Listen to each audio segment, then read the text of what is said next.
చెప్తున్నాను. Meningitis with high fever, great restlessness with these rash symptoms, cerebrospinal meningitis with anxiety and restlessness. ఈ meningitis లో anxiety and restlessness ఉంటుంది. Aching in the bones, amelioration from motion, eruptions on the scalp very sensitive to touch. Scalp is very sensitive on the side lain on. Tearing, drawing pains in the periosteum of the head.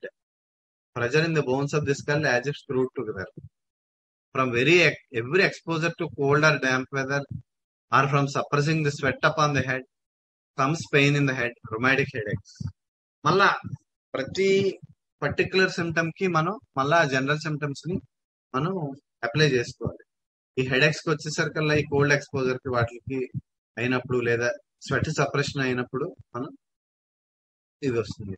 ఇప్పుడు రస్టాక్సిలెంట్ remedies లోని suppression of the sweat in the acute complaints లోనే acute గా వచ్చే complaints కి రస్టాక్సిలెంట్ remedies వస్తాయి. అదే మనకి సైలిషియాలెంట్ remedies కి వచ్చేసరికల్లా సప్రెషన్ ఆఫ్ స్వెట్ వలన most chronic and most deep seated complications May develop. అది మనం ఆ అక్యూట్ ఫామ్ లో ఉందా క్రానిక్ ఫామ్ లో ఉందా అన్నది మనం we have to assess. Headache are worse from wetting the hair. తలకు స్నానం చేశారంటే విపరీతమైన హెడేక్ అది వచ్చేస్తూ ఉంటుంది. మళ్ళా మనం vesicular eruptions upon the scalp లోకి వచ్చేసరికల్లా వెసిక్యులర్ ఎరప్షన్స్ అయ్యి వస్తాయి. దీనికి మళ్ళా మనం ముందు చదువుకున్న దాన్ని అప్లై చేయాలి. ఎక్కువగా లార్జ్ బ్లిస్టర్స్ వస్తూ ఉంటాయి రస్టాక్స్ వచ్చేసరికి. అదే చెప్తున్నాడు, erysipelas of the scalp with large blisters, eruptions on the scalp that separate. It is a very useful remedy in the treatment of eczema of the scalp in infants. Eczema of the scalp in infants కి very useful remedy అని చెప్తాం. అంటే చాలా conditions లో మనం Rhus tox ని ఇవ్వచ్చు. గుర్తుపెట్టుకోండి, ఇక్కడ వెరీ యూస్ఫుల్, మోస్ట్ యూస్ఫుల్ ఎలా ఇస్తున్నాడంటే అది చాలా మోస్ట్ ఎక్కువ కండిషన్స్ లోని అది ఇండికేట్ అవుతుందని మనం అర్థం చేసుకోవాలి. ఇక్కడ eczema of the scalp of the infants చెప్పాడు. మళ్ళా ముందు ఇన్ఫాంటైల్ పారాలసిస్ లో కూడా Rhus tox will be mostly indicated అని మనకి చెప్పాడు. వీటిని బాగా గుర్తుపెట్టు. Herpetic eruptions upon the scalp. Next ఐకి వచ్చేసరికల్లా మళ్ళా ప్రతిదానికి మనం ఆ జనరల్ అగ్రవేషన్ ని మనం అప్లై చేసుకోవాలి. Inflammation of the eyes of the rheumatic in the rheumatic subjects from exposure to cold damp weather, from suppressing the perspiration with restlessness and fever. Eyes కి వచ్చేసరికి కూడా రొమాటిక్ సబ్జెక్ట్స్ అని చెప్తున్నారు. ఈ రొమాటిక్ సబ్జెక్ట్స్ వచ్చేసరికి మనం ఎల్ఎన్స్కీ నోట్స్ లో చదువుకున్నప్పుడు వస్తుంది. ఎస్పెషల్లీ రస్టాక్స్ కి వచ్చేసరికల్లా రొమాటిక్ డయాసిస్ మీద బాగా వర్క్ చేస్తుంది. అంటే ఫ్యామిలీలో బాగా ఈ జాయింట్ పెయిన్స్ అనేవి చాలా స్ట్రాంగ్ గా ఎప్పుడైతే ఉన్నాయో అలాంటి వాళ్ళలో రస్టాక్స్ బాగా వర్క్ చేస్తుంది. అక్కడే మళ్ళా ఇన్ఫ్లమేషన్ ఆఫ్ ది ఐస్ కూడా ఈ రొమాటిక్ సబ్జెక్ట్స్ లోనే వస్తుందని చెప్పి మన అందరికీ తెలుసు. రొమాటిక్ కంప్లైంట్స్ ఉన్న వాళ్ళలో ఐస్ కూడా ఎఫెక్ట్ అయిపోయే ఛాన్సెస్ చాలా చాలా ఎక్కువ ఉన్నాయి. మన డే టు డే ప్రాక్టీస్ లో చాలా కేసెస్ వస్తూ ఉంటాయి. రొమాటిక్ పేషెంట్స్ లో రొమటాయిడ్ ఆర్థరైటిస్ లోను కానీ బాగా జాయింట్ పెయిన్స్ ఉన్న వాళ్ళని కానీ ఐస్ కూడా ఎఫెక్ట్ అవుతూ ఉంటాయి. ఆ పేషెంట్స్ ఆ పర్టికులర్ గా ఐ డాక్టర్ దగ్గరికి వెళ్ళినప్పుడు వాళ్ళు క్లియర్ గా చెప్పేస్తారు, ఈ కేసు మారి కాదు, రొమటాలజిస్ట్ ని కన్సల్ట్ చేయండి అనేసి. అలాంటి కండిషన్ నే ఇక్కడ చెప్తున్నాడు. Inflammation of the eyes in rheumatic subjects from exposure to cold damp weather, from suppressing the perspiration with restlessness and fever. Pustules upon the cornea, cornea మీద పస్ట్యూల్స్ వస్తాయి, ఫోటోఫోబియా ఉంటుంది, సపరేషన్ ఆఫ్ ది ఐస్ ఉంటుంది. Inflammation of the iris, అదే చెప్తున్నాడు ఇక్కడ మళ్ళా. Inflammation of the iris of rheumatic character. ఆ rheumatic subjects లోని ఇన్ఫ్లమేషన్ ఆఫ్ ది ఐరిస్ వస్తుందని చెప్తున్నాడు. There is much swelling and the eyes are closed from swelling. Swelling ఎక్కువ ఉంటుంది, చాలా ఎంత ఉంటుందంటే ఐస్ మొత్తం క్లోజ్ అయిపోతాయి. వెరీ అక్యూట్ కంజంక్టివైటిస్ లో కూడా ఇది బాగా వర్క్ చేస్తూ ఉంది. Chemosis, eyes red and aggravated in the morning. Eyes red గా ఉంటాయి ఎప్పుడంటే morning time. Scrofulous inflammation of the eyes from beckoning. Next, lids are red oedematous. The pains in the eyes are worse from moving the eyeballs, especially bruised pain. ఆ pains ఎంత ఉంటాయంటే eyeball move చేసినా గానీ pains worse అవుతూ ఉంటాయి. Paralysis of the muscles of the eyeball, the result of rheumatism and exposure to cold or from getting the feet wet. ఇది కూడా చాలా చాలా ఇంపార్టెంట్. పెరాల్టిక్ టెండెన్సీ ఉంటుందని మనం ముందు చెప్పుకున్నాం రస్టాక్స్ లోని. ఆ పెరాల్టిక్ టెండెన్సీ ఇక్కడ మజిల్స్ ఆఫ్ ది ఐబాల్ కూడా రావచ్చని చెప్తుంది.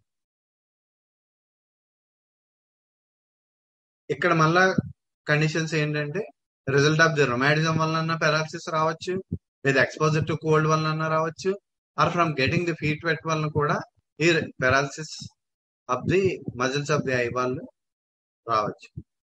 Red eyes and lacrimation, erysipelas of the lids, paralysis of the upper lids, paralysis of the upper eyelids కూడా రావచ్చు. The lids are agglutinated in the morning with a copious purulent mucus discharge. The rust patient is subjected to stys on the lower lids, neuralgia in the eyes.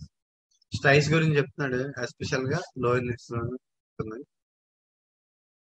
I symptoms of the Rhus tox కూడా చాలా చాలా important. వీటన్నిటికీ మళ్ళా మనం general symptoms ని, general aggravation ని మనం apply చేసుకోవాలి. Suppressing the perspiration, cold damp weather, getting feet wet, ఈ 3 కండిషన్స్ వలన ఇది డెవలప్ అవ్వచ్చు. నాట్ ఓన్లీ దట్, ఆ రొమాటిక్ డయాసిస్ ఎంత స్ట్రాంగ్ గా ఉంటుందంటే మనం ఏ రస్టాక్స్ కి వచ్చేసరికి ఏ సిమ్టమ్ చూసుకున్నా సరే ఆ రొమాటిక్ డయాసిస్ ని, ఆ రొమాటిక్ నేచర్ ని మనం అబ్జర్వ్ చేసుకుంటే చాలా సందర్భాల్లో అది ఖచ్చితంగా ఉంటుంది. కొన్ని సందర్భాల్లో మనకి రస్టాక్స్ ఎక్కువ ఇండికేట్ అవుతుంది కానీ ఆ రొమాటిక్ నేచర్ ప్రెసెంట్ మనకు బయటకి ఎగ్జిబిట్ అవ్వట్లేదంటే వీ కెన్ అసెస్ ఫ్యూచర్ లో ఖచ్చితంగా వాళ్ళు రొమాటిక్ సబ్జెక్ట్స్ గా కన్వర్ట్ అవుతారని మనం అర్థం చేసుకోవాలి. Next, neuralgia in the ears. Ears కి వచ్చేసరికి పెద్ద సిమ్టమ్స్ ఏమీ లేవు, బట్ కానీ న్యూరాలజియా ఇన్ ది ఇయర్స్ ఎప్పుడంటే inflammation of the parotid glands ఉన్నప్పుడు. నోస్ కి వచ్చేసరికల్లా haemorrhage from the nose, violent coryza. The nose is stopped up from every cold. ఇక్కడ చెప్తున్నాడు ఏంటంటే నోస్ బ్లాక్ అయిపోద్ది ప్రతిసారి కోల్డ్ వచ్చినప్పుడు, నేసల్ అబ్స్ట్రక్షన్ వస్తుందని.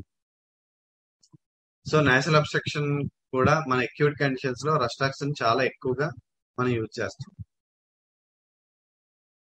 Great soreness in the nostrils, discharge from the nose of thick yellow mucus, green offensive mucus. Usual గా మనం practice లో కోల్డ్ మామూలుగా వాటరీ డిశ్చార్జ్ వచ్చినప్పుడు మాత్రమే రస్టాక్స్ యూజ్ చేస్తాం. కానీ ఇక్కడికి వచ్చేసరికి thick yellow mucus, green offensive mucus ఉన్నప్పుడు కూడా యూజ్ చేయొచ్చు అని చెప్పు. Much swelling of the nose from erysipelas, ఆ స్కిన్ ఎరప్షన్స్ వలన నోస్ బాగా స్వెల్లింగ్ వచ్చేస్తుంది. The tip of the nose is red and sensitive. The nose is puffed up and oedematous. Eruptions upon the nose and corners of the nose, eczema of the nose and much swelling. Nose కి వచ్చేసరికి next, time అవుతుంది, ఇంకా ఆపేద్దాం, మళ్ళా రేపు చదువుదాం.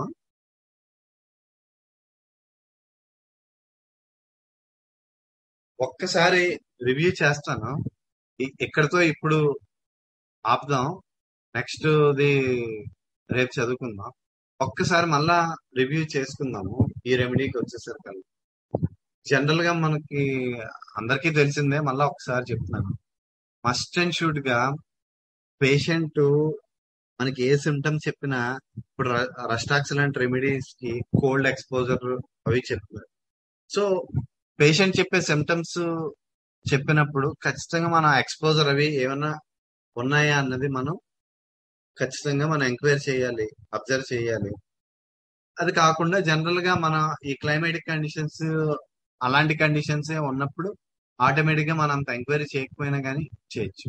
మనకు తెలుసు ఫేషియల్ పారాలిసిస్ అయ్యి వచ్చినప్పుడు దానికి కాజేషన్ కోల్డ్ ఎయిర్ ఎక్స్పోజర్ అని చెప్తూ ఉంటాడు యూజువల్ గా. గుర్తుపెట్టుకోండి, ఆ కోల్డ్ ఎయిర్ ఎక్స్పోజర్ వలన వచ్చే ఆ ఫేషియల్ పారాలిసిస్ వచ్చింది అనుకోండి, అది ప్రాబ్లం డీప్ సీటెడ్ గా ఉన్నా గానీ కొంత అక్యూట్ గా ఉన్నట్టే మనం అర్థం చేసుకోవాలి. అదే గనక ఆ కోల్డ్ ఎక్స్పోజర్ అది కూడా లేకుండా ఆ ఫేషియల్ పారాలసిస్ లాంటివి వచ్చాయంటే the disease is more deeper అని మనం అర్థం చేసుకోవాలి. ఈ ఎక్స్పోజర్ కు వచ్చిన ఆ పారాలసిస్, ఫేషియల్ పాలసీ గ్రెడేషన్ ఒకలా ఉంటే, ఆ ఎక్స్పోజర్ కూడా అవ్వకుండా వచ్చిన ఫేషియల్ పారాలసిస్ కి గ్రెడేషన్ మోస్ట్ ఎక్కువ 5+ అనేసి మనం అర్థం చేసుకోవాలి. సో ప్రతి ఒకే కండిషన్ తో వచ్చిన సేమ్ కండిషన్ తో వచ్చిన డిఫరెంట్ పేషెంట్స్ కి డిఫరెంట్ కైండ్ ఆఫ్ డెప్త్ ఉంటుందని మనం అర్థం చేసుకోవాలి. సో ఏ కండిషన్ తో పేషెంట్ వచ్చినా గానీ ఆ గ్రెడేషన్ అసెస్ చేయడం మనకి చాలా చాలా ఇంపార్టెంట్. ఆ గ్రెడేషన్ బట్టి మనకి రెమెడీస్ ని మనం మారిపోతూ ఉంటాయి. లేదా బిగినింగ్ లో ఆ షార్ట్ యాక్టింగ్ రెమెడీని మనం తో స్టార్ట్ చేసినా గానీ అది ఆ డెప్త్ ఎక్కువ ఎప్పుడైతే ఉందో ఆ షార్ట్ యాక్టింగ్ రెమెడీ మనకి వర్క్ చేయదు.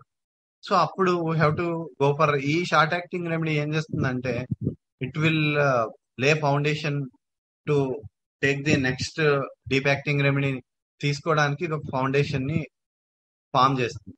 So as you know this is all art. ఈ ఆర్ట్ ఆఫ్ ప్రిస్క్రైబింగ్ లోని ఇవన్నీ మనం మన మైండ్ లో రన్ అవుతూ ఉండాలి, రివాల్వ్ అవుతూ ఉండాలి. ఎందుకంటే at times patients vital force may not be in a condition to receive a deep acting depth లో ఉన్న రెమెడీని తీసుకోలేని పొజిషన్ లో ఉంటుంది వైటల్ ఫోర్స్. అలాంటప్పుడు మనం ఈ short acting and medium acting remedies తోని మనం బిల్డ్ చేసి వైటల్ ఫోర్స్ ని అప్పుడు ఆ డీప్ యాక్టింగ్, ఫర్ ఎగ్జాంపుల్ ఒక ఇల్లు కట్టాలంటే ముందు మనం ఫౌండేషన్ వేస్తాం, ఫౌండేషన్ వేసిన తర్వాత స్లాబ్ వేస్తాం, స్లాబ్ వేసిన తర్వాత స్లాబ్ వేస్తాం, అలా అన్నమాట. ఇది కూడా అలానే ఆ ఫౌండేషన్ మనం ఈ short acting and medium acting remedies తో మనం ఫౌండేషన్ వేసిన తర్వాత అప్పుడు డీప్ యాక్టింగ్ రెమెడీస్ ని తీసుకోగలిగే కెపాసిటీ వస్తుంది. అప్పుడు మనం డీప్ యాక్టింగ్ రెమెడీ ఇచ్చినా గానీ కమోషన్ రాదు పేషెంట్ లో. ఫర్ ఎగ్జాంపుల్ ఇప్పుడు నూతిలోని బిందె బకెట్ పడిపోయింది, ఆ నూతిలో పడిపోయిన బకెట్ ని తీయాలంటే మనం కుక్కెం వేస్తాం. కుక్కెం వేసి ఇష్టం వచ్చినట్టు అది మొత్తం నూతిలో ఫుల్గా తిప్పేస్తే ఆ మొత్తం బురద బురద అయిపోవడం తప్ప ఆ బకెట్ ఎక్కడంతో కనిపించదు, మనకి బకెట్ ని తీయడానికి అవ్వదు. అదే నెమ్మదిగా మనం దాన్ని గ్రాడ్యువల్ గా స్లోగా మనం దించుకుంటూ దాన్ని చూసుకుంటూ స్లోగా దించి దాన్ని పిక్ చేస్తే బయటికి అప్పుడు ఈజీగా మనకి వస్తుంది. అలా కాకుండా మనం ఇష్టం వచ్చినట్టు అది దాన్ని వేసి ఫుల్గా మనం వేసాం, కుక్క అయితే వేసాం, కానీ దాన్ని ఫుల్గా తిప్పేసాం అనుకోండి. స్టాక్స్ ఒక్కసారి రివ్యూ చేస్తాను. జనరల్ గా ఇదంతా మనకు తెలిసినవి అంతాను. Remedy the complaints of this remedy come on from cold damp weather and from being exposed to cold damp air when perspiring. Cold damp weather aggravation, అది కాకుండా exposure to cold damp weather air when perspiring. అంటే బాగా చెమటలు పడుతున్నప్పుడు ఈ cold damp air కి expose అయితే ఏం జరుగుద్ది అంటే స్వెట్టింగ్ సప్రెస్ అయిపోతుంది. స్వెట్టింగ్ ఎప్పుడైతే సప్రెస్ అయిపోతుందో కంప్లైంట్స్ అన్ని స్టార్ట్ అయిపోతాయి. Patient is sensitive to cold air, cold air కి బాగా సెన్సిటివ్ గా ఉంటాడు. All complaints are worse from cold and better from warmth. General గా any complaint aggravation from cold, amelioration from warmth. అది కాకుండా రెస్ట్లెస్నెస్ గురించి చెప్తాడు. రెస్ట్లెస్నెస్ ఎలా, it's purely physical restlessness. Restlessness ఎలా ఉంటుందంటే బిగినింగ్ రెస్ట్ లో అంటే కూర్చున్నప్పుడు పెయిన్స్ ఎక్కువ అవుతాయి, అందుకని లేచి నడవడం స్టార్ట్ చేస్తాడు. On beginning to move first moment లో అగ్రవేషన్ ఉంటుంది. అలా కొద్దిగా దూరం నడిచిన తర్వాత పెయిన్స్ అలా తగ్గుతాయి. అలా అలా నడుస్తూ ఉంటాడు, ఎందుకంటే పెయిన్స్ రిలీఫ్ నడుస్తూ ఉంటేనే పెయిన్ రిలీఫ్ వస్తుంది. ఆ తర్వాత మళ్ళీ ఎగ్జాస్షన్ వస్తుంది బాగా నడిచాక. తర్వాత మళ్ళా కూర్చుంటాడు, కూర్చున్న తర్వాత మళ్ళా పెయిన్ స్టార్ట్ అవుతాయి, మళ్ళా కూర్చున్నాడు, మళ్ళా లేచి నడుస్తూ ఉంటాడు. సో రెస్ట్లెస్నెస్ ఇక్కడ ప్యూర్లీ ఫిజికల్ రెస్ట్లెస్నెస్ అలా డెవలప్ అవుతుంది అనమాట. అంటే first moment aggravation, continued moment amelioration లో భాగంగానే ఆ రెస్ట్లెస్నెస్ అన్నది ఇక్కడ డెవలప్ అవుతుంది. Next suffers from rheumatic conditions. ఈ రొమాటిక్ కండిషన్స్ మస్కులోస్కెలిటల్ సిస్టమ్ అని చెప్పుకుంటాం కదా బాడీలోని. ఆల్ ది మస్కులోస్కెలిటల్ సిస్టమ్ కి సంబంధించిన ఆల్ ది పార్ట్స్ లోని కంప్లైంట్స్ రావచ్చు. అంటే బోన్స్ కానీ, మజిల్స్ కానీ, టెండన్స్ కానీ, లెగమెంట్స్ కానీ, లేదా జాయింట్స్ కానీ, వీటన్నిటిలోని కంప్లైంట్స్ రావచ్చు. ఇవన్నీ కూడా ఎప్పుడు వస్తాయంటే suppression of sweat from becoming chilled. Sweat suppress అయిపోయి, దీనికి అంత ముందే చెప్పాను, బాగా ఎండలో తిరిగి తిరిగి బాగా చెమటలు పట్టాయి, లేదా ఇంట్లో బాగా పని చేశారు మొత్తం బాగా చెమటలు పట్టాయి, వెంటనే ఇమీడియట్ గా ఏసీలోకి వెళ్ళారు, లేదా ఇమీడియట్ గా స్నానం చేస్తారు, వెంటనే ఆ స్వెట్ సప్రెస్ అయిపోయి అప్పుడు కంప్లైంట్స్ స్టార్ట్ అవ్వచ్చు. These occur with or without fever. It is suitable to old chronic rheumatic conditions. Old chronic rheumatic conditions లో ఇది ఇండికేట్ అవ్వచ్చు. నెక్స్ట్ గ్లాండ్యులర్ ఇన్ఫ్లమేషన్స్ ఉంటాయి, ఎస్పెషల్ గా abscess of the axillary glands, parotids. Next scrofulous inflammation of the glands of the neck. Next pains కి వచ్చేసరికల్లా aching, tearing, bruised pains often attended with numbness, paralytic weakness of the limbs. Next కి వచ్చేసరికల్లా paralysis of the limbs with loss of sensation. అందులోనే infantile paralysis లో Rhus tox is very common remedy అన్నాడు. మీరు అక్కడ గుర్తుపెట్టుకోండి, ఎక్కడ కెంట్ లో వెరీ కామన్, మోస్ట్ యూస్ఫుల్ అని చెప్తున్నాడు, అవి మనం బాగా ఫ్రీక్వెంట్లీ ఇండికేటెడ్ రెమెడీస్ ఆ పర్టికులర్ కండిషన్స్ లో అనేసి మనం అవగాహన చేసుకోవాలి. అదే కాకుండా ఈ ఇన్ఫాంటైల్ పెరాలసిస్ గురించి ఏం చెప్పాడంటే, చైల్డ్ ని కోల్డ్ ల్యాంప్ గ్రౌండ్ మీద పెట్టిన తర్వాత చైల్డ్ పెరాలసిస్ డెవలప్ అయ్యి ఆ పెరాలసిస్ కేసుల్లో రస్టాక్స్ ఇండికేట్ అవుతుందని చెప్పాడు. Next hemiplegia, especially right side hemiplegia గురించి చెప్పాడు. మైండ్ కి వచ్చేసరికల్లా ఎక్కువ mind symptoms, maximum mind symptoms అన్ని ఫీవర్ టైంలోనే డెవలప్ అవుతాయి, especially low forms of fever, especially typhoid. అవి ఎలా ఉంటాయంటే ఇన్కోహరెంట్ టాకింగ్ అవి ఉంటాయి, యాంగ్జైటీ, అప్రహెన్షన్ ఇవన్నీ ఉంటాయి. ఎక్కువ all the complaints of Rhus often come on in the night time ఎక్కువ ఉంటాయి. Fears, anxiety are worse at night. Chronic mental symptoms కి వచ్చేసరికల్లా మెయిన్ ఇంపార్టెంట్ అందులోని థాట్స్ ఆఫ్ సూసైడ్. అది కూడా థాట్స్ ఆఫ్ సూసైడ్ ఎలాగంటే wants to drown himself yet he has fear of death. Suicide కూడా ఇక్కడ స్పెసిఫిక్ గా ఏం చెప్పాడంటే, ఆ మునిగిపోయి చనిపోవాలని, ఎందులోనూ దూకేసి చనిపోవాలని, మెయిన్ గా వాటర్ లో దూకేసి చనిపోవాలన్న టైప్ లోనే ఆలోచిస్తాడు సూసైడ్ అలా చేసుకోవాలని. బట్ కానీ వాడికి మళ్ళీ చనిపోవాలంటే భయం, కరేజ్ అయితే ఉండదు. సేమ్ ఇదే నక్స్వామికలో కూడా ఉంటుంది. హెడేక్ వచ్చేసరికల్లా ఎస్పెషల్లీ మెయిన్ గా ఫీవర్ టైంలో వస్తుంది హెడేక్స్. రొమాటిజం లో కూడా హెడేక్స్ వస్తాయి, or inflammation of the bladder లో కూడా హెడేక్స్ వస్తాయి. అక్కడ స్పెసిఫిక్ గా చెప్పాడు, బ్రెయిన్ ఫీల్స్ లూజ్, బ్రెయిన్ బాగా లూజ్ గా లోపల ఎలా ఏదో కదిలిపోతున్న ఫీలింగ్ వస్తుంది. అది కాకుండా మెనింజైటిస్ గురించి చెప్పాడు, meningitis with high grade fever. అందుకే మీరు మెనింజైటిస్ అనే రూబ్రిక్ లో చూసుకుంటే ఖచ్చితంగా రస్టాక్స్ ఉంటుంది. అది చూడండి ఒకసారి, రస్టాక్స్ సెకండ్ గ్రేడ్ లో ఉంటుంది. ఈ మెనింజైటిస్ టైంకి వచ్చేసరికల్లా గ్రేట్ రెస్ట్లెస్నెస్ ఉంటుంది with these Rhus symptoms, cerebrospinal meningitis, దాంతోపాటు యాంగ్జైటీ, రెస్ట్లెస్నెస్ అవన్నీ ఉంటాయి. Next headaches are worse from wetting the hair. ఈ జనరల్ అగ్రవేషన్ ఏదైతే ఉందో అందులో భాగంగానే హెడ్ బాత్ చేసాడంటే చాలు హెడేక్స్ వచ్చేస్తూ ఉంటాయి. అది కాకుండా వెసికులర్ ఎరప్షన్స్ గురించి చెప్పాడు. It is very useful remedy in the treatment of eczema of the scalp in infants. అక్కడ గుర్తుపెట్టుకోండి, very useful remedy in the treatment of eczema of the scalp in infants అన్నాడంటే, infants చిన్నపిల్లల్లో, పసిపిల్లల్లో ఈ scalp మీద eczema లాంటివి వచ్చాయంటే rhus tox మనం first and foremost గా మనం ఆలోచించవచ్చు. ఐకి వచ్చేసరికల్లా inflammation of the eyes in rheumatic subjects, అంటే రొమాటిక్ బ్యాక్గ్రౌండ్ ఉండాలి, అంటే రొమాటిక్ నేచర్ ఉండాలి పేషెంట్ లోని, వాళ్ళలోని ఇన్ఫ్లమేషన్ ఆఫ్ ది ఐ రావాలి. అది కూడా మళ్ళా ఆ కోల్డ్ ల్యాంప్ వెదర్ కి ఎక్స్పోజ్ అయిన తర్వాత రావాలి, లేదా సప్రెస్డ్ పెరిస్పిరేషన్ వల్ల రావాలి. దాంతో పాటు ఇన్ఫ్లమేషన్ ఆఫ్ ది ఐతో పాటుగా రెస్ట్లెస్నెస్, ఫీవర్ ఉండాలి. సో అందుకే మనకి ఫీవర్ లో బాగా కళ్ళు మండిపోయి, కళ్ళు బాగా ఎర్రగా అయిపోయి, జలుబు అవన్నీ ఉన్నప్పుడు కూడా మనం రస్టాక్స్ ని ఇండికేట్ చేయొచ్చు. నోస్ కి వచ్చేసరికి nose stopped from every cold ఏమాత్రం జలుబు వచ్చినా సరే ముక్కు పట్టేస్తూ ఉంటది. ఫేస్ ఫేస్కి వచ్చేసరికల్లా అక్కడితో అయిపోయింది నోస్ తో. ఇప్పుడు ఫేస్ వచ్చాం. Erysipelas of the face with burning large blisters. అంత ముందు చెప్పాను, లార్జ్ బ్లిస్టర్స్ రస్టాక్స్ కి స్పెసిఫిక్ ఫీచర్, చాలా ఇంపార్టెంట్ అది. అంటే లార్జ్ బ్లిస్టర్స్ ఏ కండిషన్స్ లో ఫామ్ అవుతాయో వాటన్నిటికీ మనం రస్టాక్స్ ని మనం ఇండికేట్ చేయొచ్చు. Large blisters and rapidly extending inflammation which becomes very purple and pits up on pressure. అంటే ఇక్కడ గుర్తుపెట్టుకోండి, ఎరిసెపలస్ వచ్చింది, లార్జ్ బ్లిస్టర్స్ ఫామ్ అయ్యి అది ర్యాపిడ్ గా ఎక్స్టెండ్ అయిపోద్ది ఆ ఇన్ఫ్లమేషన్. అది నెక్స్ట్ పర్పుల్ గా మారిపోయి పిట్టింగ్ అప్ ఆన్ ప్రెషర్ వస్తుంది. ఇక్కడ ఒక ఎగ్జాంపుల్ మీకు చెప్పాలి.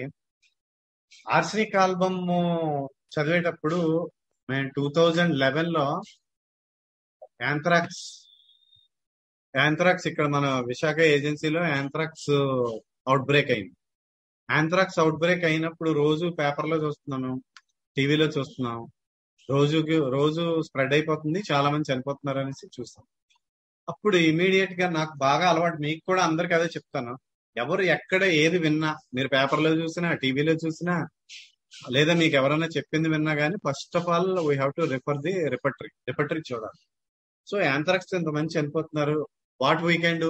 సరే ముందు అసలు రిపీటర్లు ఏమైనా ఇచ్చాడా అని చూసాం. తక్కువ చూసిన వెంటనే యాంథ్రాక్స్ విచిత్రంగా ఎక్స్విడీస్ లో ఇచ్చాడు. అందులో ఇచ్చినవి రెండు రెమెడీస్ ఇచ్చాడు. ఒకటి ఆర్సనిక్ ఆల్బమ్, రెండు యాంథ్రాసిన్.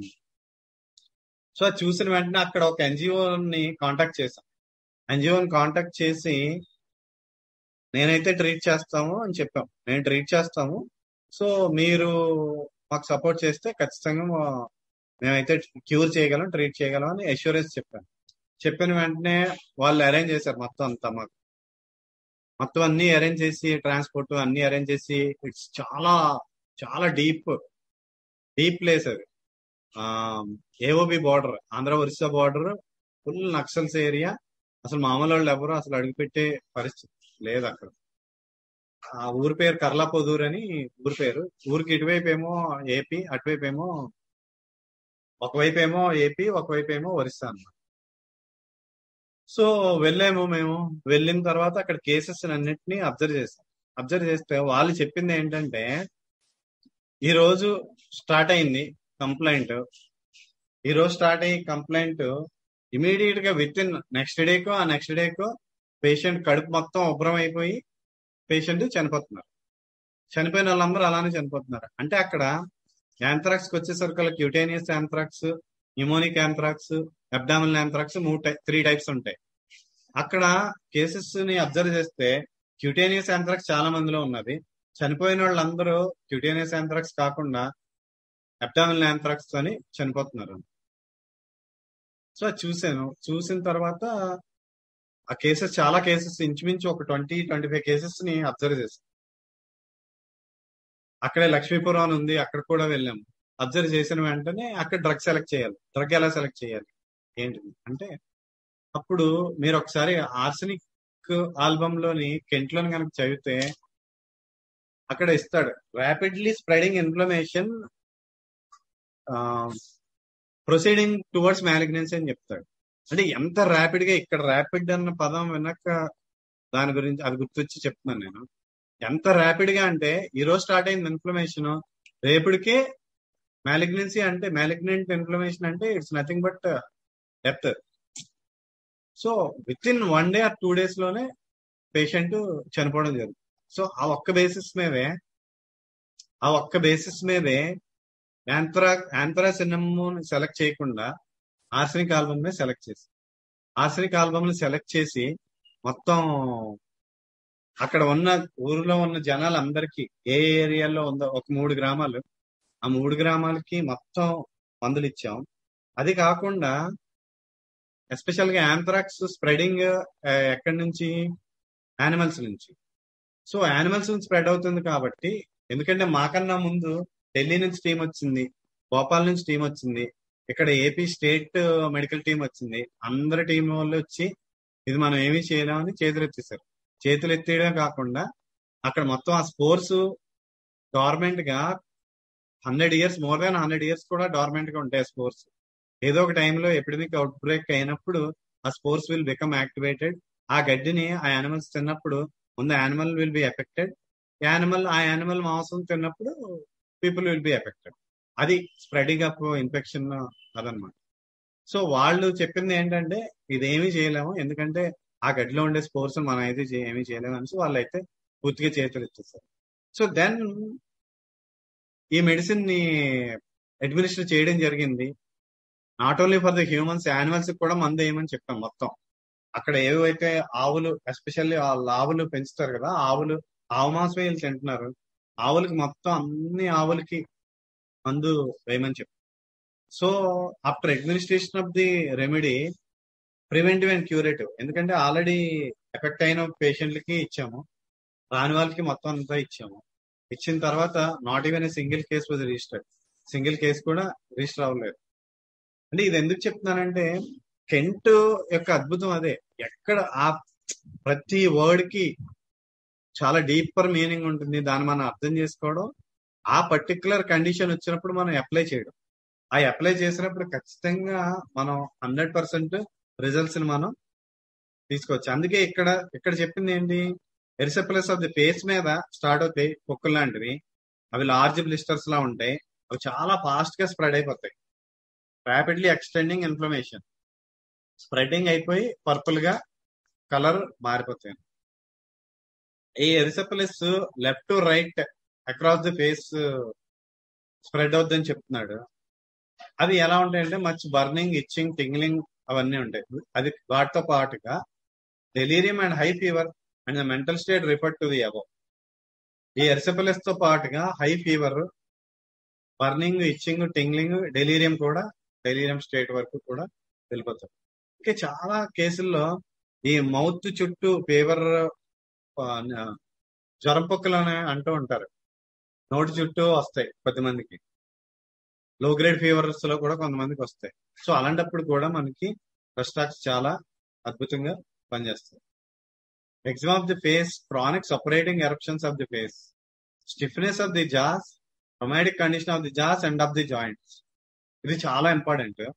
Jos stiffness, rheumatic condition of the jaws and of the joints, ఇది చాలా చాలా ఇంపార్టెంట్. చాలా కేసెస్ లో మనకి ఎస్పెషల్లీ మ్యాండిబులర్ జాయింట్ ఏదైతే ఉందో అక్కడ పెయిన్ అది వచ్చినప్పుడు రెస్టాక్స్ చాలా most frequently indicated remedy. The corners of the mouth ulcerate, ఇందాక చెప్పింది corners of the mouth ulcerate, fever blisters, lips dry and parched covered with reddish brown crush in typhoid fever. Typhoid fever వచ్చేసరికి brown crush లాంటివి form అయిపోతాయి. Lips మొత్తం డ్రైగా అయిపోతాయి. Lips will bleed. We have many symptoms of the mouth especially in connection with the typhoid fever. ఇక్కడ గుర్తుపెట్టుకోండి, typhoid fever ను బాగా మనం కనుక చదివితే అప్పుడు ఫస్ట్ వీక్ లో ఏ కండిషన్స్ వస్తాయి, సెకండ్ వీక్ లో ఏ కండిషన్స్ వస్తాయి, థర్డ్ వీక్, ఫోర్త్ వీక్ లో ఎలా వస్తాయి అన్నది మనకి బాగా తెలుస్తుంది. అందులోనే భాగంగానే ఈ మౌత్ అల్సర్స్ గాని, మౌత్ చుట్టూ ఎరప్షన్స్ గాని, ఇవన్నీ ఈ in connection with typhoid fever ఇక్కడ స్టార్ట్ అవుతాయి అనమాట. అంటే టైఫాయిడ్ ఫీవర్స్ లో అంతేకాకుండా మనకి ఎల్ఎన్స్కీ నోట్స్ లో ఇస్తాడు తర్వాత, అది కూడా చెప్తున్నాను. Diarrhoea in the beginning of the typhoid అంటారు. అంటే ఫీవర్ తో పాటుగా డయేరియాతో పాటు స్టార్ట్ అయిందంటే రెస్టాక్సిన్ కూడా మనం చాలా సందర్భాల్లో మనం ఆలోచించాల్సి ఉంటుంది. నెక్స్ట్ బ్రయేనియా చెప్పినప్పుడు ఇప్పుడు టైఫాయిడ్ ఫీవర్ గురించి ఇక్కడ క్లియర్ గా చెప్తున్నాడు. బ్రయేనియాకి వచ్చేసరికి టైఫాయిడ్ స్టేట్ అని చెప్తాడు. అసలు టైఫాయిడ్ ఫీవర్ కి టైఫాయిడ్ స్టేట్ కి ఏంటి డిఫరెన్స్? సో టైఫాయిడ్ ఫీవర్ అనేది continued fever, but typhoid state అన్నది టైఫాయిడ్ ఫీవర్ అనేది కంటిన్యూడ్ ఫీవర్ లో వన్ టైప్ ఆఫ్ ఫీవర్. అదే టైఫాయిడ్ స్టేట్ అనేసరికల్లా కంటిన్యూడ్ ఫీవర్స్ చాలా టైప్స్ ఉంటాయి. న్యూమోనియా అవ్వచ్చు, చికెన్ పాక్స్ అవ్వచ్చు, అలా ఇంకా చాలా కండిషన్స్ ఉంటాయి. ఆ అన్ని కండిషన్స్ లోని టైఫాయిడ్ స్టేట్ డెవలప్ అవ్వచ్చు. అది ఓన్లీ టైఫాయిడ్ ఫీవర్ లోనే కాదు. టైఫాయిడ్ స్టేట్ అన్నది ఎనీ కంటిన్యూడ్ ఫీవర్ లోని మనకి టైఫాయిడ్ స్టేట్ ఫామ్ అవ్వచ్చు. అంటే డెలీరియస్ స్టేట్ కానీ అదంతా అప్పుడు బ్రెయినియా చెప్పినప్పుడు మీకు ఇంకా బాగా క్లియర్ గా ఎక్స్ప్లెయిన్ చేస్తాను. బట్ మోస్ట్ ఇంపార్టెంట్ ఏంటంటే టైఫాయిడ్ ఫీవర్ లో కూడా, లో ఫార్మ్ ఆఫ్ టైఫాయిడ్ ఫీవర్ లో రస్టాక్స్ చాలా అద్భుతంగా పనిచేస్తుందని చెప్పు. టంగ్ ఈజ్ సోర్, రా and bleeding, burning of all the tissues of the mouth, red tongue, the taste is putrid and metallic, teeth are covered with blood, fever in the gums with blood, blisters upon the tongue, and the whole mouth appears to be raw and sometimes bleeding. The mouth is dry and an accumulation of saliva and sometimes bloody saliva in the mouth which runs from the mouth during sleep. ఇవన్నీ maximum మనకి typhoid fever లో వచ్చే conditions. Tongue మొత్తం బాగా రాగా అయిపోతుంది, bleeding వస్తుంది, mouth మొత్తం బర్నింగ్ ఉంటుంది, టంగ్ బాగా రెడ్ గా ఉంటుంది, teeth are fever covered with blood అన్నాడు. ఫీవర్ ఇన్ ది గమ్స్ అన్నాడు. Fever in the gums with blood అన్నాడు. అంటే ఎప్పుడైనా సరే ఫీవర్ వచ్చినప్పుడు ఏ పర్టికులర్ ఆర్గాన్స్ మోస్ట్ ఎఫెక్ట్ అవుతున్నాయో దాన్ని we can take it as fever in that part అన్నమాట. అలానే ఇక్కడ ఫీవర్ ఇన్ ది గమ్స్ అని ఎందుకు చెప్పాడంటే, ఫీవర్ తో పాటుగా ఆ గమ్స్ ఫుల్ గా ఇన్ఫ్లేమ్ అయిపోయి బ్లీడింగ్ అది కూడా వచ్చేస్తుంది. సో ఫీవర్ అనేది బాడీలో ఏ పార్ట్ కన్నా కూడా రావచ్చు. ఇక్కడ చెప్పేది అదే అండి. In Rhus the thirst is often violent, చాలా ఎక్స్ట్రీమ్ థర్స్ట్ ఉంటుంది, but there is difficulty in swallowing solids from constriction of the throat. Thirst చాలా వైలెంట్ గా ఉంటుంది, చాలా ఎక్కువ ఉంటుంది, కానీ సాలిడ్స్ వచ్చేసరికల్లా డిఫికల్టీ ఇన్ స్వాలోయింగ్ ఉంటుంది. ఎందుకంటే థ్రోట్ కన్స్ట్రిక్ట్ అయిపోద్ది, అందువల్ల మింగలేకపోతూ ఉంటుంది. Painful swallowing, inflammation of the throat, not only that cellulitis of the throat internal and external with painful inflammation of the throat. Throat కి వచ్చేసరికల్లా ఇన్ఫ్లమేషన్ ఉంటుంది, not only that cellulitis of the throat అన్నాడు. అంటే most severe అన్నమాట. Inflammation కన్నా next stage cellulitis. Enlargement of the neck, ఆ throat inflammation తో పాటుగానే neck enlarge అయిపోద్ది, swelling of the glands of the neck కూడా వస్తుంది. జనరల్ గా చెప్తారు రస్టాక్స్ ని ఇట్స్ హోమియోపతిక్ యాంటీసెప్టిక్ అని చెప్తూ ఉంటారు. ఎందుకంటే చాలా టైప్స్ ఆఫ్ ఇన్ఫ్లమేషన్స్ లోని రస్టాక్స్ చాలా అద్భుతంగా పనిచేస్తుంది, అందువల్ల అలా చెప్తాం. ది నెక్ ఈ stiff, sometimes erysipelitis inflammation of the parotids, neck is greatly swollen. Neck చాలా స్టిఫ్ గా అయిపోద్ది, ఈ పెరటిడ్ గ్లాండ్స్ ఇన్ఫ్లమేషన్ వస్తుంది, దానివల్ల నెక్ మొత్తం స్వాలెన్ అయిపోద్ది. Rhus has cured diphtheria with the symptoms. అంటే ఈ పెరిటిడ్ గ్లాండ్స్ ఇన్ఫ్లమేషన్ వచ్చి నెక్ బాగా స్వెల్ అయిపోయి నెక్ స్టిఫ్ అయిపోయినప్పుడు, అంటే డిప్టీరిటిక్ కండిషన్స్ లో ఈ టైప్ ఆఫ్ సిమ్టమ్స్ వచ్చినప్పుడు కూడా రస్టాక్స్ విల్ బి రెమెడీ అని చెప్తున్నారు. Rhus is especially suitable for inflammation of the oesophagus. Oesophagus inflammation లో కూడా చాలా అద్భుతంగా పనిచేస్తుంది. when it is acute from swallowing corrosive substances because of the extensive cellulitis that such substances cause it makes the case like Rustax. అంటే corrosive గా ఉండే substances ఏదైనా కనుక తీసుకుంటే ఎక్స్టెన్సివ్ సెల్యులైటిస్ వచ్చేసి, ఎందువల్ల అంటే అలాంటి టైప్ ఆఫ్ సబ్స్టెన్సెస్ తీసుకోవడం వల్ల అప్పుడు rhus tox type of condition develop అవుతుందని చెప్తాడు. This remedy is very freaky. For instance hunger without appetite. Hunger without appetite చాలా ఇంపార్టెంట్ రూబ్రిక్, గుర్తుపెట్టుకోండి, చాలా చాలా ఇంపార్టెంట్ రూబ్రిక్. ఎందుకంటే ఆకలి వేస్తుంది కానీ తినలేకపోతున్నాడు అంటే ఒకసారి రిపర్టరీలోని ఆ రూబ్రిక్ ని ఒక్కసారి వెరిఫై చేయండి. అందులో ఉన్న రెమెడీస్ ఏవేవైతే ఉన్నాయో వాటిని బాగా అబ్జర్వ్ చేయండి. అబ్జర్వ్ చేస్తే అందులో ఉన్న ఆ రెమెడీ, ఆ సిమ్టమ్ యొక్క డెప్త్ మనకి బాగా అర్థం అవుతుంది. Hunger without appetite, hungry sensation or sensation of emptiness in the stomach without desire for food. ఈ జనరల్ గా మనకి ఆకలిస్తుంది కానీ ఫుడ్ తినాలనిపిస్తుంది. Dryness of the mouth and throat with great thirst, unquenchable thirst for cold drinks especial at night with great dryness of the mouth. ఈ బాగా night time, especial గా night, in general గా మనం ముందు కూడా చెప్పుకున్నాం నైట్ అగ్రివేషన్ జనరల్ గా rhus tox. So రాత్రిపూట విపరీతమైన దాహం వేస్తుంది, అది కూడా థర్స్ట్ ఫర్ కూల్ డ్రింక్స్ ఎక్కువ ఉంటుంది with great dryness of the mouth. కానీ అక్కడికి వచ్చేసరికల్లా మనకి ఈ కోల్డ్ అగ్రివేషన్ అని చెప్పుకున్నాం కదా, అందువల్ల కూల్ డ్రింక్స్ కనుక తీసుకున్నాడంటే బాగా చలి ప్లస్ దగ్గు కూడా స్టార్ట్ అయిపోయింది. Next pain in the stomach and nausea, కడుపులో నొప్పి వికారం ఉంటుంది. His desires are also strain, desires oysters, cold milk and sweets, aversion to meat. Desires ఎలా ఉంటాయంటే ఆయిస్టర్స్ ఎక్కువ ఇష్టపడతాడు, కోల్డ్ మిల్క్ స్వీట్స్ ఎక్కువ ఇష్టపడతాడు. Aversion to meat. Rhus has nausea and vomiting, bilious vomiting and nausea from drinking cold water, nausea after eating with sudden vomiting, inordinate appetite with inclination to vomit, worse at night and after eating. వికారం ఉంటుంది, vomiting ఉంటుంది. కానీ వీటన్నిటికీ మళ్ళా మనం background అవే చూసుకోవాలి. Drinking cold water అన్నా ఉండాలి, లేదా కోల్డ్ ఎక్స్పోజర్ కన్నా ఉండాలి, లేదా సపరేషన్ ఆఫ్ ది స్వెట్ అన్నా ఉండాలి. అవన్నీ మళ్ళీ ఇక్కడ మనం అప్లై చేసుకోవాలి. Next pulsation in the pit of the stomach, gnawing in the pit of the stomach, fullness and heaviness in the stomach as from load, pressure in the pit of the stomach as from great weight, pain in the stomach and nausea, especially after cold things. ఏదైనా కానీ cold things తీసుకున్న తర్వాత vomiting అవ్వచ్చు, nausea అవ్వచ్చు, ఇవన్నీ, లేదా pain అవ్వచ్చు, అవన్నీ కోల్డ్ థింగ్స్ ఆఫ్టర్ వస్తూ ఉంటాయి. అక్కడ ఇచ్చాడు pain in the stomach after ice cream కానీ, లేదా nausea after eating ice cream కానీ, రస్టాక్స్ ని ఆలోచించవచ్చు. Next liver and abdomen. In the liver there is swelling and tenderness and pressure so that he cannot lie on right lobe of the liver. Liver లోని swelling tenderness ఉంటుంది, అటువైపు right side మాత్రం పడుకోలేడు. ఈ soreness is increased on beginning to move.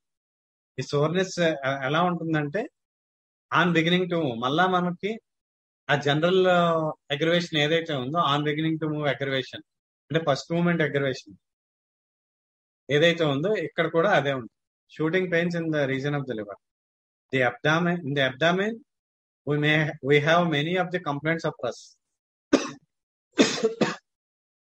Distended abdomen during typhoid fever. Typhoid fever లో చదువుకున్నప్పుడు abdominal typhoid లేదా abdominal typhoid ఉంటుంది, నర్వస్ టైఫాయిడ్ ఒకటి ఉంటుంది, అంటే బ్రెయిన్ సెరెబ్రల్ టైఫాయిడ్ అంటే బ్రెయిన్ ఇన్వాల్వ్మెంట్ ఒకటి ఉంటుంది, లేదా న్యూమోనిక్ టైఫాయిడ్ అంటే మన లంగ్స్ ఎక్కువ ఇన్వాల్వ్ అయ్యే టైఫాయిడ్ ఉంటుంది. సో ఇక్కడికి వచ్చేసరికల్లా అబ్డామినల్ టైఫాయిడ్ గురించి చెప్తున్నాడు. Distended abdomen during typhoid fever, extreme soreness of the tissues of the abdomen to touch, అస్సలు ప్రెషర్ అనేది తట్టుకోలేడు, సెన్సిటివ్ టు క్లోదింగ్. సో ఇక్కడ అబ్డామినల్ సిమ్టమ్స్ కి వచ్చేసరికి కూడా apart from the cold aggravation, cold drinks లేదా cold things తీసుకున్న తర్వాత వచ్చే అగ్రవేషన్ కాకుండా టైఫాయిడ్ ఫీవర్ కి వచ్చేసరికల్లా కెనాట్ బేర్ ఎనీ ప్రెషర్ అది తట్టుకోలేదు. Colic, pains and violent colic compelling him to lie on back and drop the limbs. అంటే లిమ్స్ ని మొత్తం అన్ని పైకి పడుకొని కాల్ని ముడుచుకుంటే కొద్దిగా నొప్పి తగ్గినట్టు ఉంటుంది. Colic. Inflammation of any of the tissues of the abdomen, peritonitis, enteritis and typhlitis. Abdomen కి వచ్చేసరికల్లా అబ్డామిన్ లో ఉన్న ఏ టైప్ ఆఫ్ ఇన్ఫ్లమేషన్ అయినా కానీ రస్టాక్స్ ఇండికేట్ అవుతుంది. During these violent inflammatory conditions of the bowels, typhoid symptoms are likely to be present with involuntary stools. మనకి typhoid వచ్చేసరికల్లా ఈ inflammatory conditions of the bowels start అవుతుంది. Bowel start అయినప్పుడు involuntary stools అయిపోతాయి వాళ్ళకి తెలియకుండానే. ఎందుకంటే ఆ వీక్నెస్ అది ఎంత ఎక్స్ట్రీమ్ గా ఉంటుందంటే వాళ్ళకి తెలియకుండానే ఇన్వాలంటరీ స్టూల్స్ కూడా డెవలప్ అయిపోవచ్చు. Inflammation and swelling of the glands of the abdomen and groin. With the typhoid conditions, there is diarrhea, copious watery bloody stools or mushy stools, involuntary stools. అంటే typhoid condition కి వచ్చేసరికల్లా diarrhoea ఉంటుంది, చాలా ఎక్కువగా వాటరీగా, బ్లడీగా, ఇన్వాలంటరీగా కూడా అయిపోవచ్చు. Frothy stools. Diarrhoea during typhoid fever. The diarrhoea is worse during the night and better during the day time. Diarrhoea first and sure గా టైఫాయిడ్ ఫీవర్ లో రస్టాక్స్ కి వచ్చేసరికల్లా డయేరియా ఉంటుంది, అది కూడా worse during night. Day time better గానే ఉంటుంది, night time మాత్రం ఎక్కువ ఉంటుంది. Involuntary stools with great exhaustion. He has cured cholera, infantum of low type and is often useful in dysentery with bloody mucus stools. Cholera infantum లో కూడా work చేస్తుందని చెప్పారు.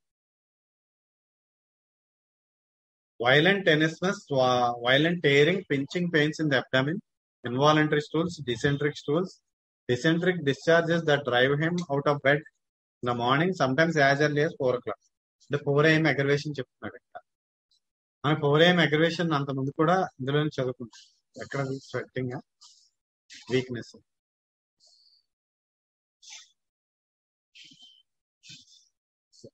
So early morning diarrhoea at 4 AM aggravation అది ఉంటుంది రస్టాక్స్ లో. Next haemorrhage of black blood from the bowels, shooting pains in the rectum. They has cured hemorrhoids when there is great soreness and when they are internal and are protruding after stool with pressing in the rectum. Haemorrhoids కూడా ఇది remedy అని చెప్తున్నారు. Next time అవుతుంది. So ఈ రోజు మామూలుగా మనం చెప్పుకుంది ఏంటంటే ఎస్పెషల్ గా ఫేస్ కి వచ్చేసరికల్లా erysipelas with burning, large blisters, rapidly extending inflammation. అది చాలా ఇంపార్టెంట్. ర్యాపిడ్లీ ఎక్స్టెండింగ్ ఇన్ఫ్లమేషన్ అంటే ఈ రోజు స్టార్ట్ అయింది ఇబ్బంది, రేపు ఎల్లుండికే చాలా చాలా ఎక్స్టెన్సివ్ గా అయిపోతుంది. సో ర్యాపిడ్లీ ఎక్స్టెండింగ్ ఇన్ఫ్లమేషన్ ఉంటుంది. లెఫ్ట్ టు రైట్ వస్తుంది. కార్నర్స్ ఆఫ్ ది మౌత్ అన్ని అల్సరేట్ అయిపోతాయి. ఎస్పెషల్ గా ఫీవర్ బ్లిస్టర్స్ అవి కూడా టైఫాయిడ్ ఫీవర్ టైంలో వస్తాయి ఇవన్నీ ఫీవర్ బ్లిస్టర్స్ అలాంటివి. నెక్స్ట్ థర్స్ట్ వైలెంట్ గా ఉంటుంది.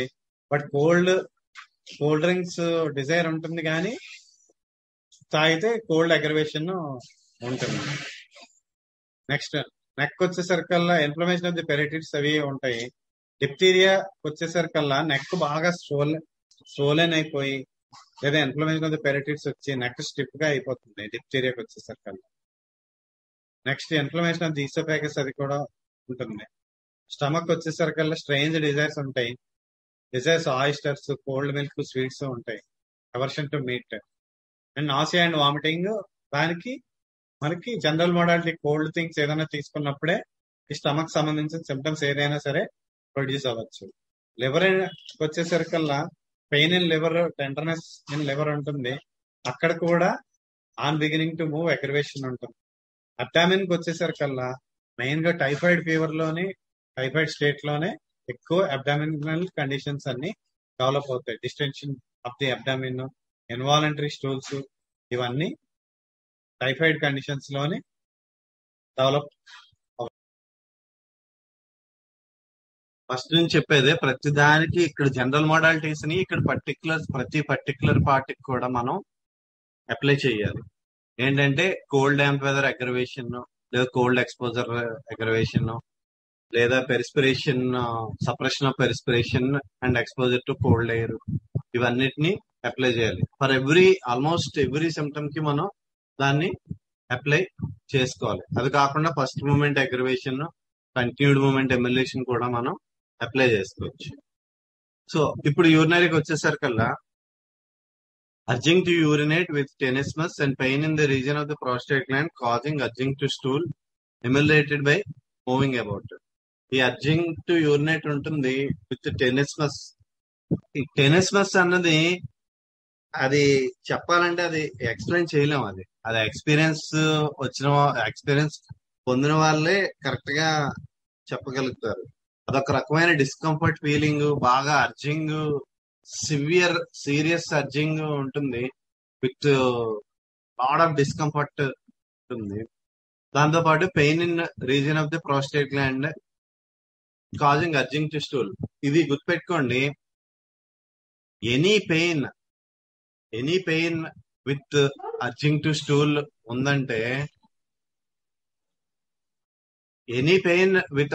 స్టూల్ ఉందంటే, మనం ఖచ్చితంగా నక్స్వామిక మనం ఫస్ట్ అండ్ ఫార్మోస్ట్ మనం గుర్తు చేసుకోవాల్సింది నక్స్వామిక. ఎందుకంటే ఈ ఒక్క సిమ్టమ్ తో నక్స్వామికతో చాలా చాలా కేసెస్ ని ట్రీట్ చేసిన సందర్భాలు ఉన్నాయి.